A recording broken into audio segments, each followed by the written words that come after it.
Hello, everyone. Happy Saturday. I know I'm still turning up. Still every day, 10 o'clock, I'm going to be here. I've also included a hashtag if you're watching this on LinkedIn, which is 12 Days of Christmas Presents, which you can see in the post. So you'll be able to see all of the posts. So it's an easier way. I suddenly realized that I could do that. There are always the options there when you think about them. So one thing I was going to go through is that I have actually just redone, if you're really looking for a tool to help you gauge, okay, I've got a set ambition for next year, and I really want to know what's going to help accelerate me, which area could I work on that will help me to really excel in my career, whether that's your goal of going into more leadership roles, if it's to change jobs, if it's to sideswipe slightly into a different type of career and you just want to accelerate those types of skills.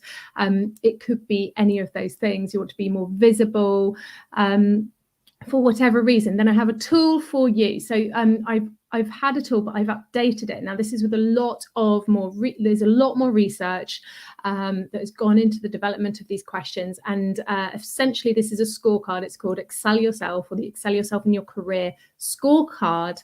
And it gives you 5 key areas that it looks at to see which one will actually really help elevate you. So where you're doing well, where you can look to improve. The 5 areas are as follows.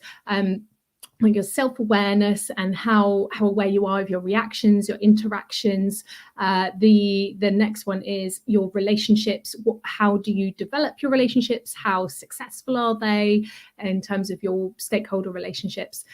Your values, because actually that is what throws everything up in the air for my clients. Actually, when we start working on values, that is the big one. They realize that a huge amount of what goes wrong in either their communication, their career focus, anything like that, it's usually down to the fact that it's not aligning with your values. So there's a big section there on values, also on how you engage people, i.e. your presence, and also habits. What habits do you have in place? What systems do you have in place to help support you build and develop those? So this scorecard is free. You do need to put your email in, of course, because that's the only cost, and then you get to hear more from me.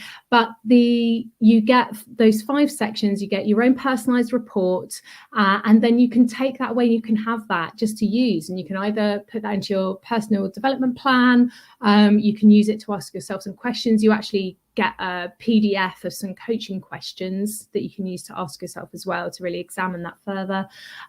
So it's a handy tool. Use it, let me know what you think, and that's there for you. That's for free. There you go. Anyway, today's lesson is really important because yesterday we were talking about how you develop your practice, how you start building that presence into, as I was just saying, a habit or a system. So day 6, welcome to day 6. Day 6 is all about now thinking about not just the practice and the development, but how you're going to move that forward and think about your presence tomorrow and start being a bit more not just strategic, but this is about developing the habit and just stretching your side outside of that comfort zone. So what happens is that we stay in our little zone of comfort, our little wonderful place, but growth only happens outside of that comfort zone. So if you just want to stay on the trajectory you're on right now, then by all means stay in your comfort zone. But if you want to change, your life, change your career, anything like that, then I'm afraid you've got to step out of that zone of comfort. You're going to have to just even a toe will help. So this is about trying to get you building up a habit that steps you a bit further outside that zone. Okay, so this is what we're going to do, is I want you to start thinking about your day tomorrow. Very, very simple. What's your day look like tomorrow? Just quickly run through it in your heads. Waking up, who do you speak to, if anyone, in the morning? What's your routine? And then what are you doing? So at 8 o'clock, what are you doing? At 9 o'clock, what are you doing? 10 o'clock, what are you doing? Who are you talking to? And so on and so forth. And I want you just to very quickly, like in double speed time, run through who you're going to talk to, what kind of day you have. Is it all on Zoom meetings? Are you doing some deep workspace? And just think about that there. And now I want you to think about who you're going to be generous to with your attention. So mark that down.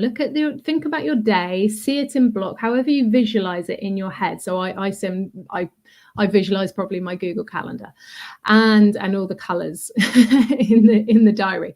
And I want you to visualize who's going to get the most presents. How much presents do I get out of 10? Scale it. Out of 10, how much of your presence? 10 being the best version of you, the most attentive version of you, the most focused version of you, the most psychological safety space energy version of you. Have a think about that.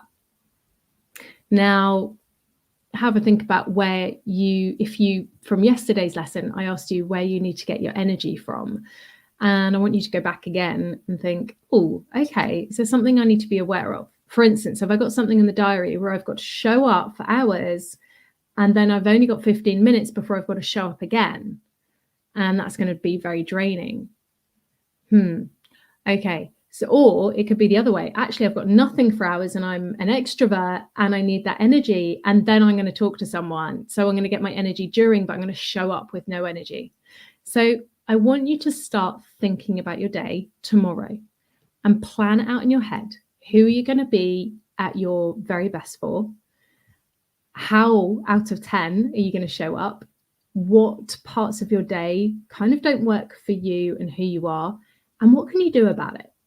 And if your answer is, well, I can't do anything about it, I want to challenge you on that, because I think there's even the smallest thing, even the smallest 5 minutes of preparation, of focus, of even like, for instance, if exercise energizes you, then what can you do in a 5-minute gap that will help you get the blood going, get the endorphins going? What will work for you? And also, what is not working for you? What do you need to throw out the door? What is draining your energy and your presence? Because really write it down and think, okay, I've got to do something about that. Remember the zone of comfort. Okay, well, with that, that's the end of lesson 6, and I will see you tomorrow bright and early, guys. Bye.